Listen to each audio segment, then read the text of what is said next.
Հունվարի 14-ին Հայաստանը, եթե օրը չեմ սխալվում, Վաշինգտոնում Միացյալ Նահանգների հետ ստորագրեց ռազմավարական գործընկերության փաստաթուղթ։ Իհարկե դա այն փաստաթուղթը չի, որը Իսրայելի մագարտակի է բարձրացնում, բայց այն փաստաթուղթը չի, որ Զախարովաներին կարելի է մարդու տեղ դնել, այլևս։ Ուրեմն մենք լրիվ հայտնվել ենք բոլորովին այլ իրականության մեջ։ Անցումը ուղղակի ես կողմ եմ, բնական է, որ անցնցում լինի, բայց մի քիչ էլ պիտի համարձակ լինել, անցում է տեղնում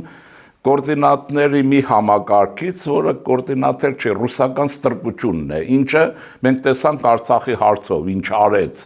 30 տարվա մեջ, ոնց տաքացրեց, ոնց հանձնեց, վերադարձրեց։ Հիմա այս տնում ենք կողքի եւ ուրեմն այդ փաստաթուղթը արդյունք էր նաեւ հավասարակշռության կոնցեպցիայի ռեալիզացիայի, իրացման, որի տակը հաշվեկշիռն է, բալանսը երկու